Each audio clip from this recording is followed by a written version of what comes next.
Perfeito. Retomando então o assunto,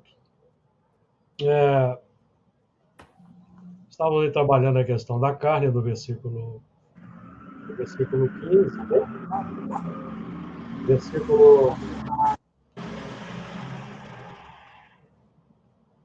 14, 15 e 16.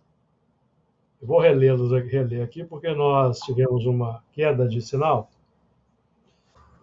14. Eles e todo animal conforme a sua espécie, todo gado conforme a sua espécie, todo réptil que se roja sobre a terra conforme a sua espécie, toda ave conforme a sua espécie, todo pássaro de toda qualidade. E de toda a carne que havia espírito de vida, entraram de dois em dois para Noé na arca. E os que entraram, macho e fêmea, de toda a carne entraram como Deus lhes tinha ordenado. E o Senhor fechou por fora. Então, esse versículo 14, já trabalhamos esses aspectos anteriormente, o gado, as espécies, o réptil, aves, e vamos voltar no versículo 21. Então, nós não vamos entrar nesse aspecto agora não, para não se tornar repetitivo. E de toda a carne que havia espírito de vida, falávamos que a carne em que há espírito de vida simbolizam para nós as conquistas do trabalho evolutivo em termos de sentimentos. Lembrando que essa carne é a substância formada, precisa de alimento, nutrição. Então, nós nutrimos espiritualmente substância psíquica, pensamentos e sentimentos pela prática, pelos hábitos. Viciações alimentam paixões, egoísmo, orgulho, vaidade, cobiça. Ações nobres alimentam as virtudes.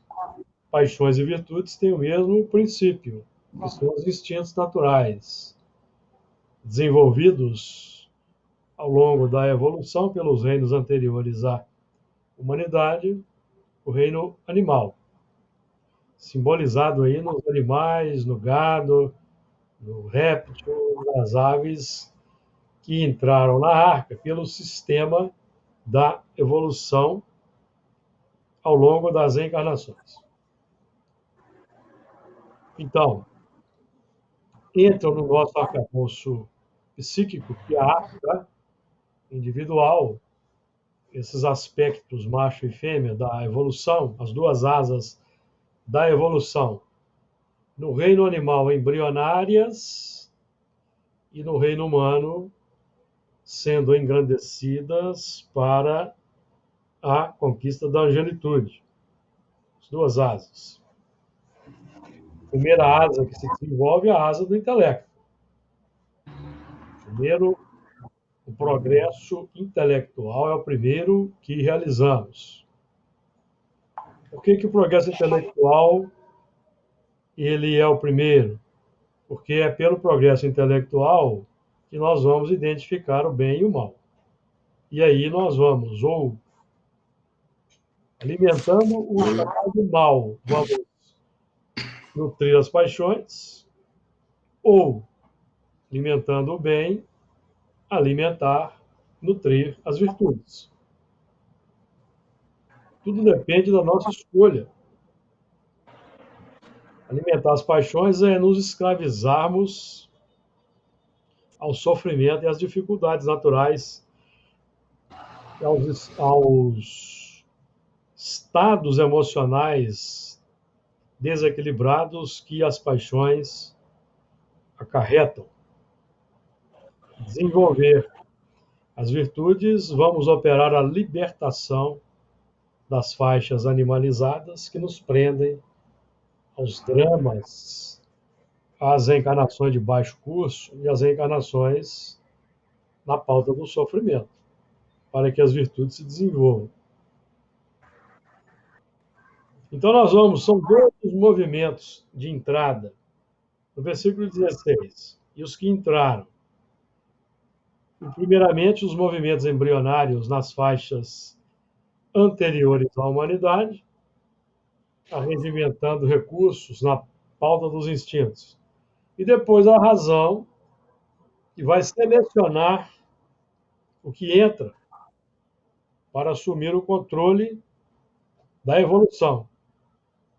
Então, são duas entradas. Uma entrada natural, repetitiva, pela força para progredir, determinismo divino, e depois pela razão que se desenvolve.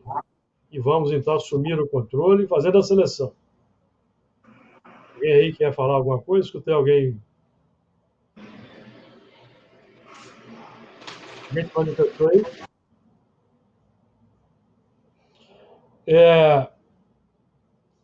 Então, esses pares, macho e fêmea, de toda a carne entraram, simbolizando aí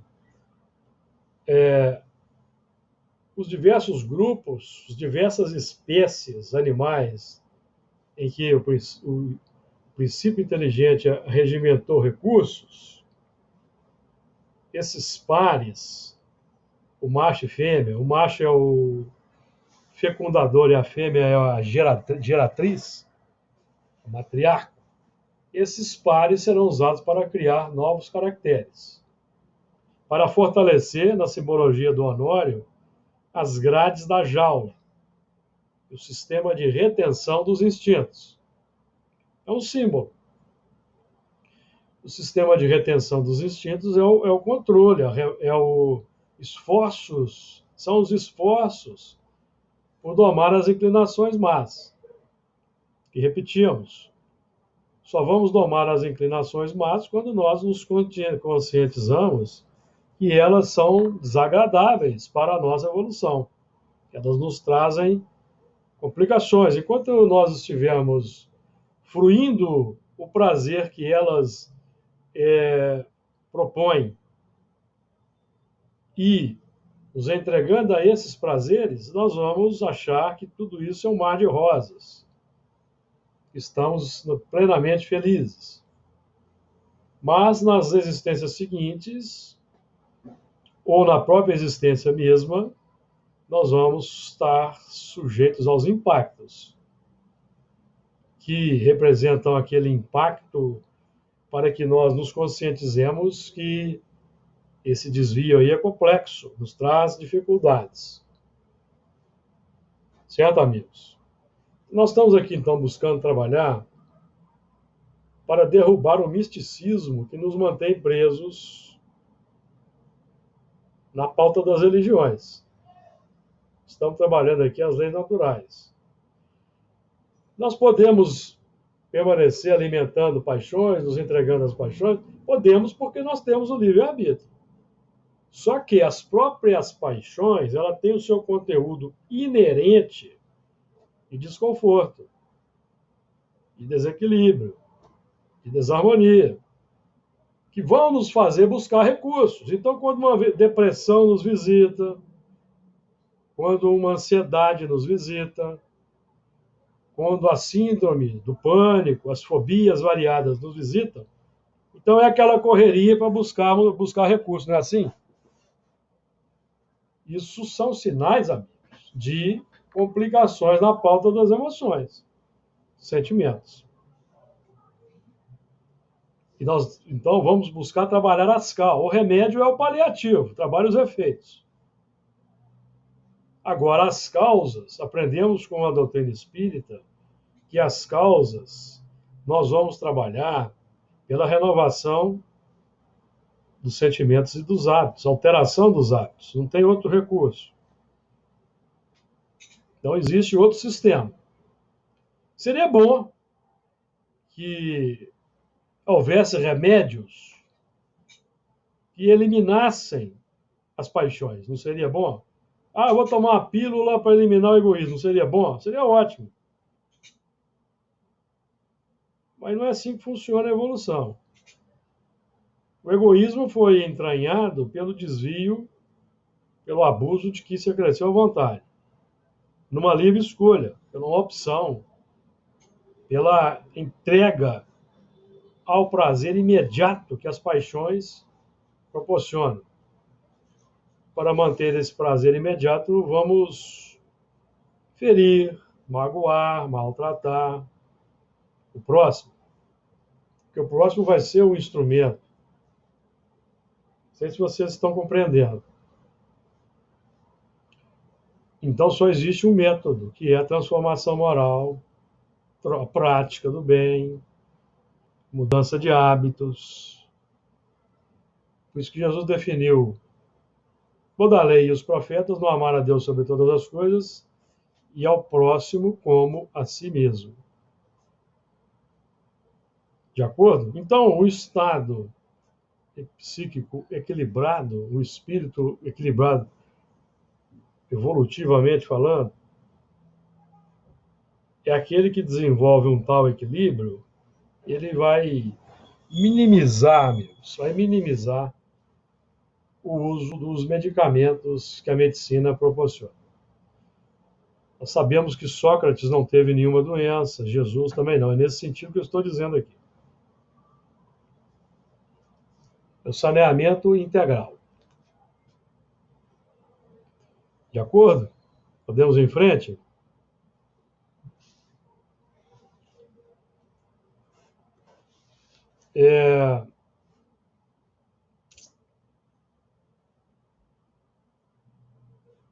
Então, o segredo está aqui, ó. Os que entraram, macho e fêmea de toda a carne,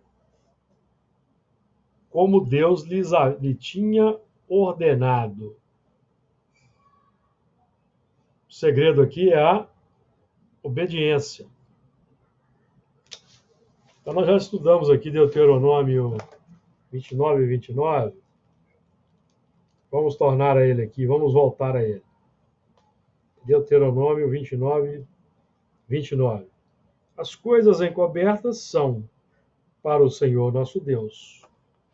Porém, as reveladas são para nós e para nossos filhos, para sempre, para cumprirmos todas as palavras desta lei. Então, as coisas que estão encobertas ainda para nós na evolução são para Deus. Elas estão com Deus, com os espíritos que estão à nossa frente da evolução. Não adianta queremos especular. Agora, as reveladas são para nós, para nossos filhos. Quem são os nossos filhos? Tudo que nós produzimos em termos de pensamento, palavras, atitudes e ações. E as suas obras concretas do mundo, nossos filhos. Então, a revelação é para todo esse conjunto. A revelação, para nós, é aquela que Deus ordena, que nós já aceitamos, que nos está revelada didaticamente por Moisés. É o sistema de reversão dos desvios que nós demos aos instintos naturais. Desvios. Sistema de reversão. Não matar, não roubar. Toda aquela série de 7 componentes negativos do decálogo. Agora, o sistema não é o de nós permanecermos na pauta do combate sistemático no dia a dia. Não fazer isso, não fazer aquilo. Esse é o movimento inicial para chamar a nossa atenção para o que está inadequado, que nos causa dificuldade, nos mantém presos à lei de causa e efeito, nos mantém presos ao sofrimento. Então, o decálogo é um dispositivo didático-pedagógico para chamar a atenção para o que está equivocado. Porque o sistema é o da elaboração pela vinculação positiva a novos valores. Porque o que eu alimento é o que cresce. E o que cresce ocupa o espaço do que não é alimentado. O que eu quero dizer com isso? Se nós temos 7 componentes negativos no decálogo, nós vamos encontrar em Jesus, nas bem-aventuranças, 7 positivos. Então, é onde eu vou investir. Para eu desativar a tendência egoística apontada nos 7 componentes do Decálogo, eu preciso investir na prática das virtudes que Jesus aponta nas bem-aventuranças: humildade, mansidão, mansuetude, é o pacífico, pacificação, que é o pacífico ativo interna e externamente, o misericordioso, que tem fome e sede de justiça. É aí que eu tenho que investir, porque as virtudes vão crescendo e vão ocupando o espaço simbólico das paixões, porque eu vou alterando os hábitos e vou me afeiçoando a uma nova didática, uma nova dinâmica existencial. Então, eu vou voltar ao exemplo que eu gosto de utilizar, que é do nosso trabalho prático na mediunidade. Pontualidade, assiduidade, comprometimento são investimentos positivos que nós vamos alimentar para combater os negativos. Eu não preciso me preocupar com os negativos, eu tenho que investir no positivo. Investir no positivo. Então, se nós temos diretrizes, como Deus lhe tinha ordenado, as coisas reveladas são para os filhos e não para os filhos. Então, as coisas reveladas. Eu estou pegando o exemplo da nossa reunião mediúnica. As coisas reveladas. A ajuda que André Luiz nos dá com o livro Desobsessão. São as coisas reveladas para uma prática no campo da desobsessão adequada, propositiva. Então, enquanto nós estamos ali brigando com o coordenador ou com os espíritos, nós estamos no caminho do equívoco. Temos que aproveitar o que é revelado para desenvolver uma dinâmica operacional positiva, para combater os caprichos. Os caprichos, amigos. Os caprichos pessoais que se intrometem na seara cristã, no trabalho ativo do bem, na pauta da inconformação, da rebeldia, para com as diretrizes que nós adotamos para melhorar o nosso espírito. Ali não é um sistema religioso, místico, de adoração, não. É um laboratório, nós temos ali um laboratório em que, paralelamente, vamos ajudar os desencarnados e aproveitar para melhorar o que é pertinente em nós. Porque o elemento que vai para uma reunião mediúnica, seja ele médio, esclarecedor, vibracional, e ele permanece no plano do personalismo, propondo dificuldades para o grupo, para coordenadores encarnados e desencarnados, ele está no caminho do equívoco. Está aproveitando. Está aproveitando para fazer a parte que lhe toca na obra da criação. Essa parte que nos toca na obra da criação, amigos, é o burilamento do mundo interior. A criação de um mundo interior harmonizado e equilibrado. Certo? O que vale para a tarefa mediúnica vale para todas as outras tarefas. Então, nós precisamos desenvolver o sentido da obediência, como Deus lhe tinha ordenado. Então, nós vamos lembrar de Lázaro, obediência e resignação. Por que é importante e por que os mandamentos são no modo imperativo? Notaram isso? Os mandamentos são todos no modo imperativo. Por quê? É um capricho divino? Não, amigos. Porque para nós rompermos com a obediência interna aos caprichos, aos desejos. Sabia que existe esse movimento? Uma obediência interior ao que já está estabelecido? Que nós vamos seguindo que é seguir o fluxo natural da rotina de hábitos que nós já trazemos. É a obediência natural. Aí eu quero trazer para vocês aqui Emmanuel, citando Paulo, Hebreus 5:9, capítulo 16 de Pão Nosso. A quem obedeces? Toda criatura obedece a alguém ou alguma coisa. Nós temos que saber identificar, porque existe uma obediência de base. Ninguém permanece sem objetivo. Então, Emmanuel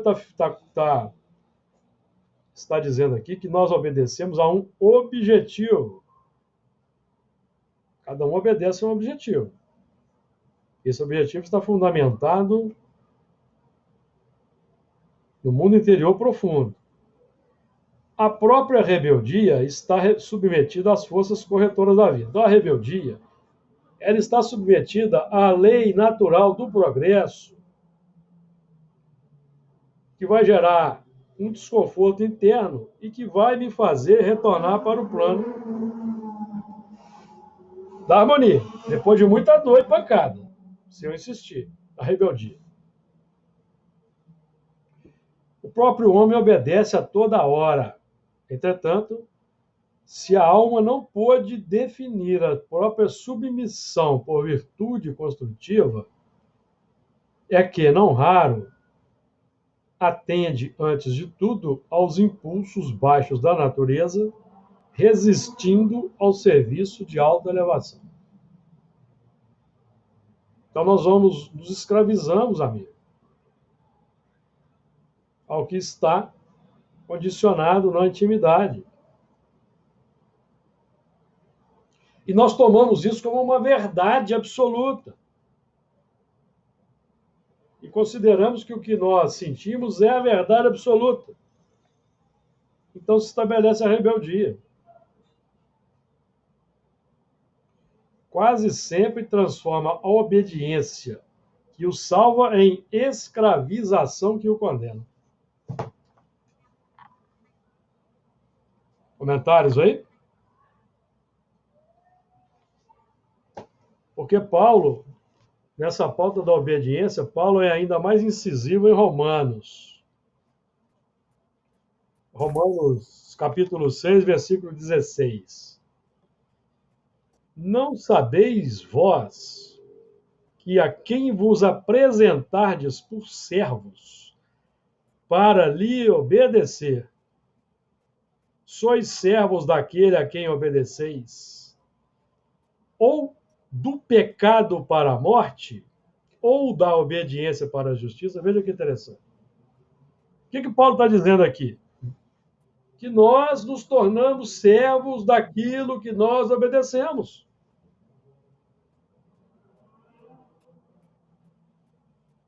Tornamos servos. Aí eu posso obedecer, como a Emmanuel está dizendo aqui, aos impulsos baixos da natureza, no atendimento pleno das necessidades aí na pauta orgânica, ou eu posso obedecer para a justiça, como está dizendo aqui o Paulo, que é acatar o mandamento. Amai a Deus sobre todas as coisas, e não ao próprio ego, ao próprio eu, que aí nós vamos entronizar o personalismo, a egolatria, a idolatria. Vamos criar os ídolos. Perceberam?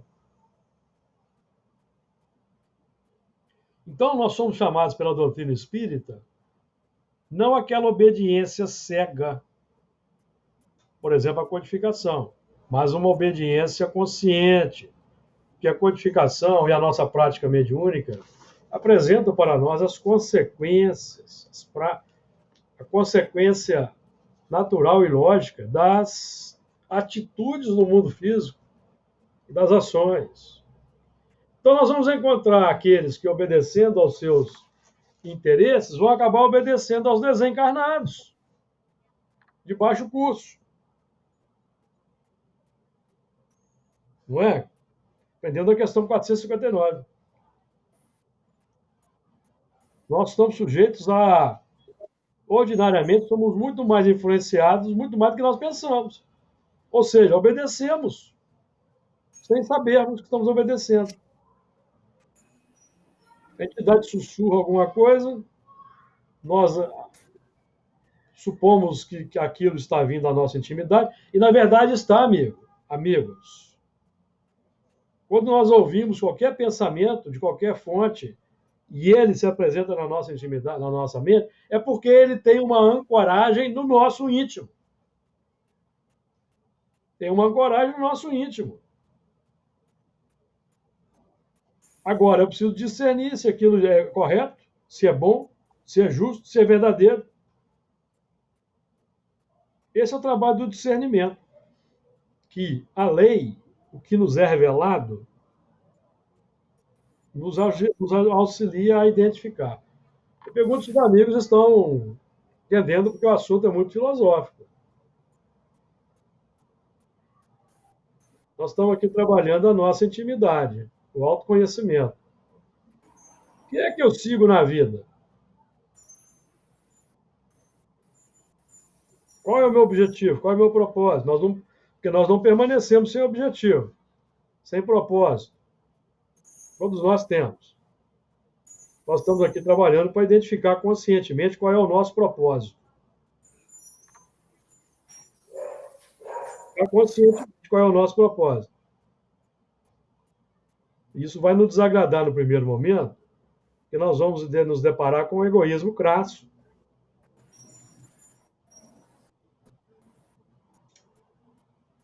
Certo? Os que entraram, macho e fêmea de toda a carne entraram como Deus lhe tinha ordenado. Então, o primeiro ordenamento é o ordenamento determinístico natural do determinismo da lei de progresso. Questão 779 do Livro dos Espíritos. Existe uma lei natural de progresso que está ancorada na busca pelo melhor. A busca pelo melhor, lá nos reinos vegetais iniciais, é a busca pela luz. Começa por aí. Depois, na pauta dos animais, a busca pelo alimento, a fome.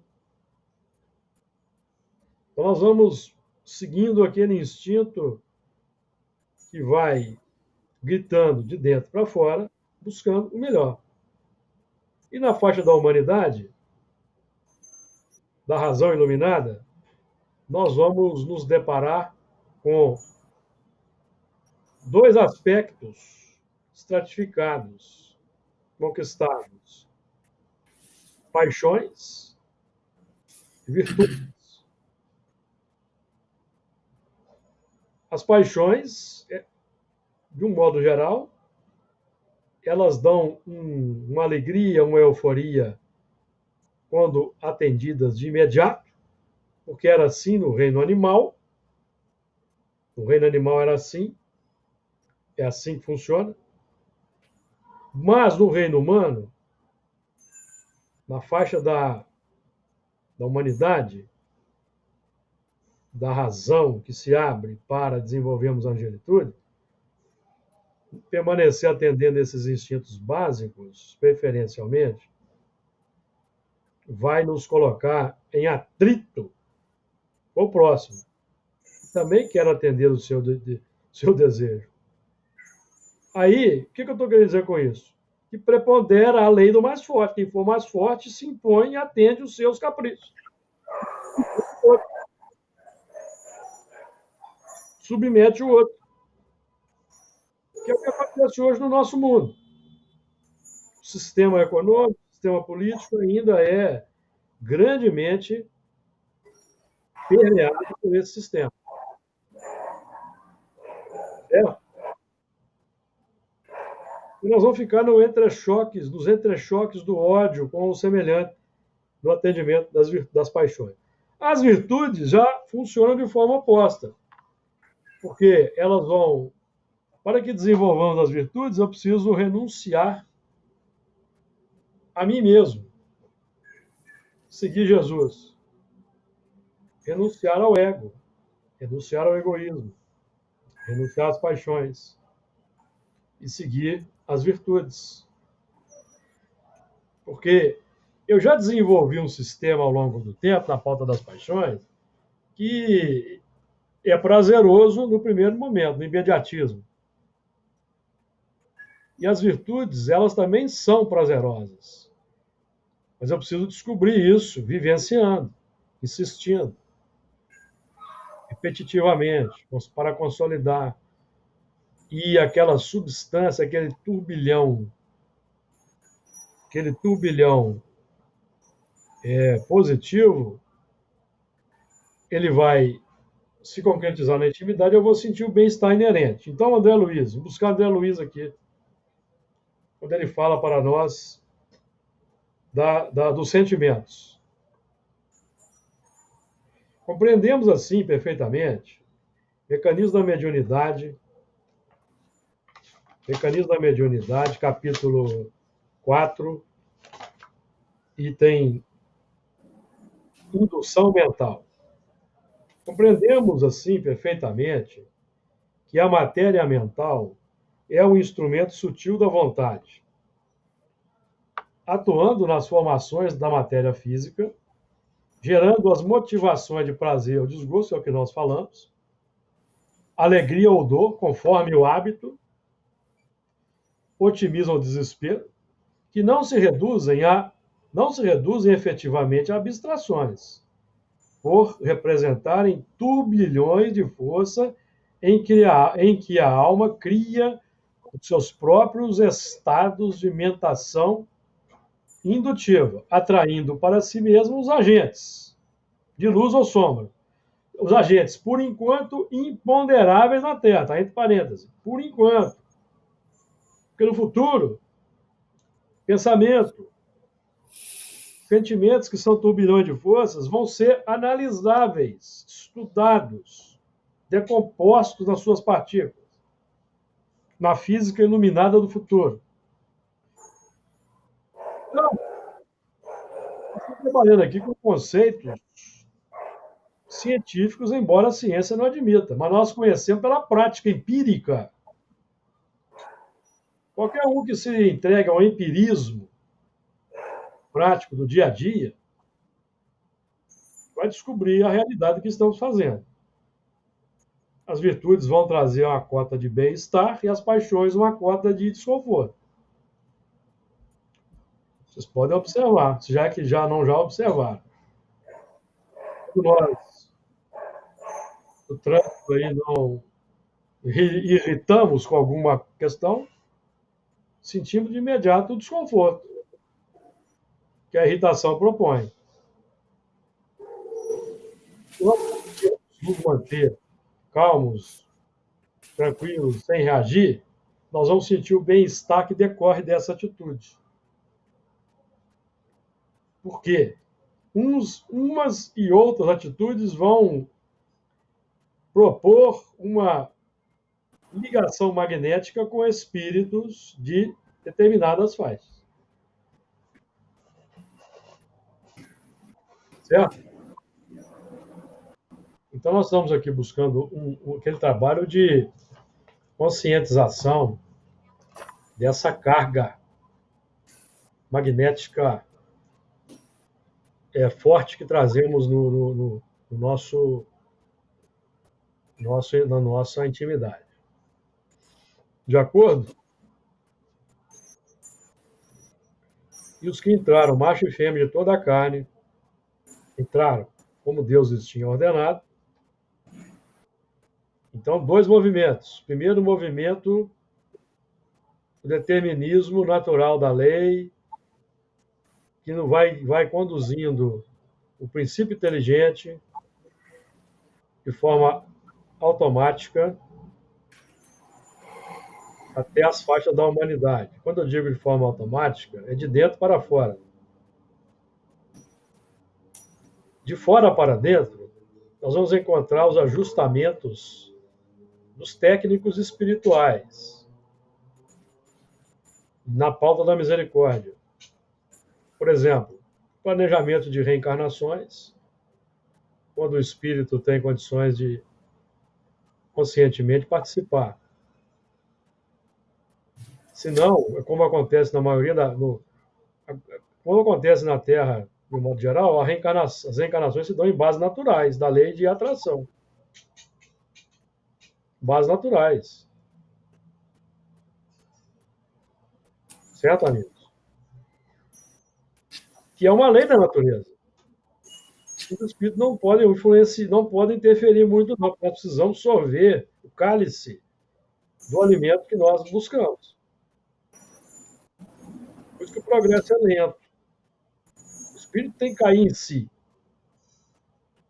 Os que estão causando confusão e desordem no mundo, se não caírem em si, se não caírem em si, eles serão transmigrados, como nós já temos notícias de um movimento que vem se acelerando.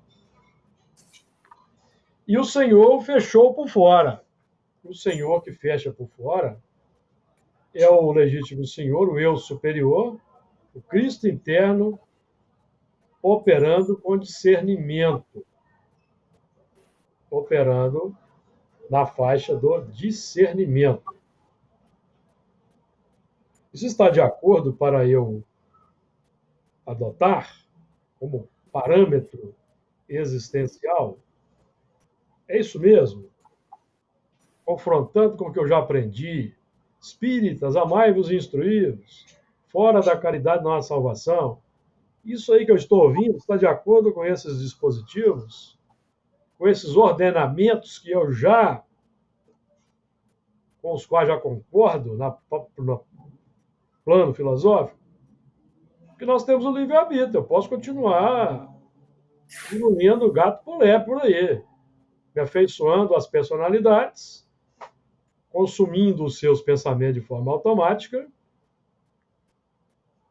e vamos aí magneticamente nos atrelando nessa faixa da lei natural, da sintonia e da afinidade, toda ela lastreada no pensamento. Esse turbilhão de forças que nós emitimos, de acordo?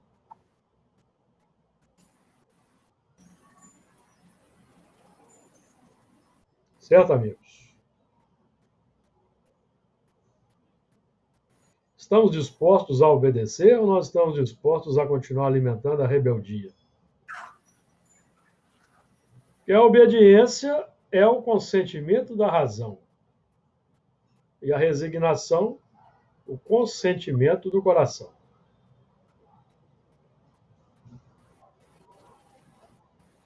Para aplicarmos onde? Primeiramente na casa espírita, que é o nosso ambiente de segurança, onde nós nos municiamos para qualificarmos o contato social. E depois no contato social, onde vamos praticar.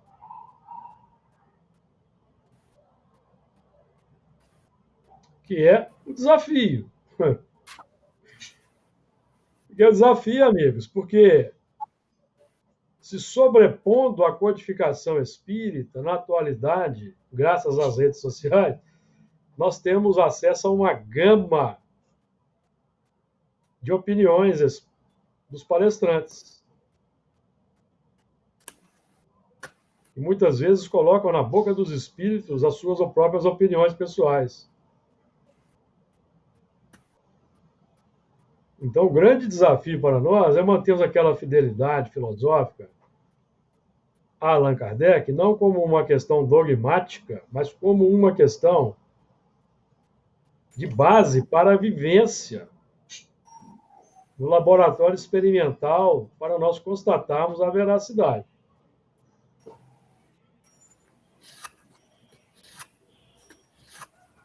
Então, nós ainda estamos na pauta daquela obediência a pessoas, a supostas autoridades. Evidentemente que nós devemos o respeito, a obediência aos superiores hierárquicos no mundo, no campo de trabalho, no lar, as autoridades. Senão nós vamos retornar para o mundo, para a barbárie. É preciso obedecer às leis, obedecer às instituições nobres que garantem as leis.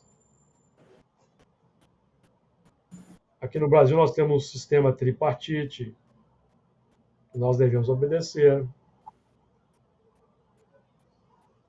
Obedecer à Carta Magna, por exemplo. E vai por aí. Porque a rebeldia, ela se manifesta das formas mais sutis possíveis, travestidas de virtude, travestidas de liberdade de opinião.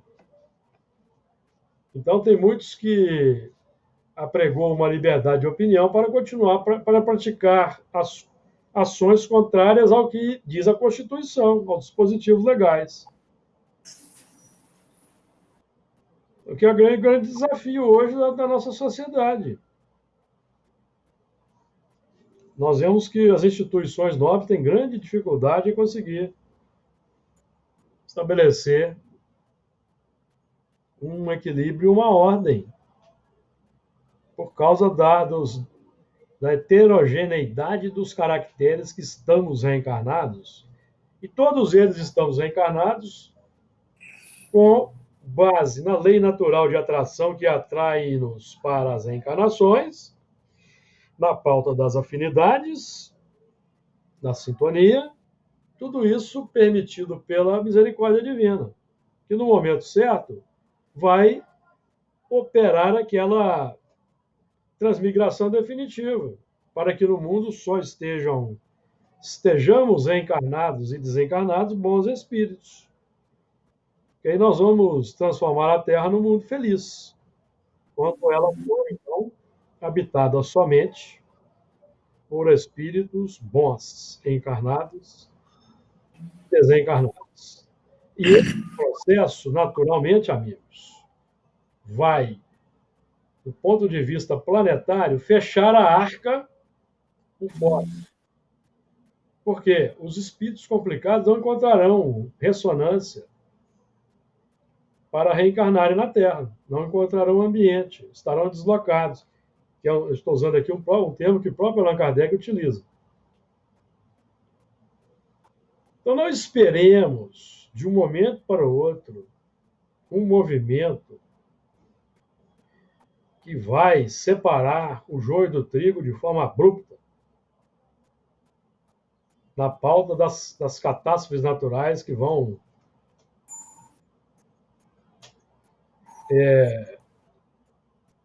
fazer aquela ceifa de milhões até bilhões no mundo físico. Não vai acontecer isso. Porque os elementos estão miscigenados em todas as latitudes. O movimento é gradual, gradativo, na pauta das desencarnações e reencarnações. Até que nós vamos chegar no momento à frente, pode ser 2057, e pode ser 2100, em que só estaremos aqui reencarnados espíritos bons. Aí sim o mundo encontrará a calma, o descanso, o repouso, e os espíritos penitentes terminarão a sua depuração. Que Jesus nos abençoe.